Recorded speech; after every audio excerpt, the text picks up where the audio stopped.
നമ്മുടെ നാടൻ മസാല ഇല്ലേ, ഇഞ്ചി, വെളുത്തുള്ളി, കറിവേപ്പില, സവാള, ഇതിൽ കുറച്ച് ഉപ്പും മഞ്ഞൾപ്പൊടിയും ചേർത്ത് നമ്മുടെ വീട്ടിലാട്ടിയ വെളിച്ചെണ്ണ ഇല്ലേ, വെളിച്ചെണ്ണ എന്ന് പറയുമ്പോ ഇങ്ങനെ മണക്കുമ്പോ നല്ല മണമുള്ള വെളിച്ചെണ്ണ, ആ വെളിച്ചെണ്ണയിൽ നാടൻ ചൊറുക്കാന്ന് വെച്ചാൽ കള്ള് വാറ്റിയിട്ട്, കള്ള് തെങ്ങിന്ന് കിട്ടണ കള്ള്, അത് വാറ്റിയെടുത്തിട്ട് ഉണ്ടാക്കണ ചൊറുക്കയുണ്ട്.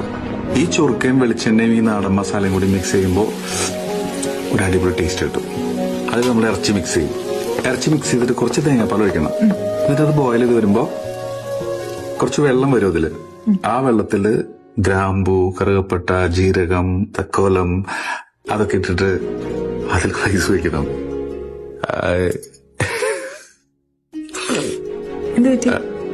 ഒന്നുമില്ല.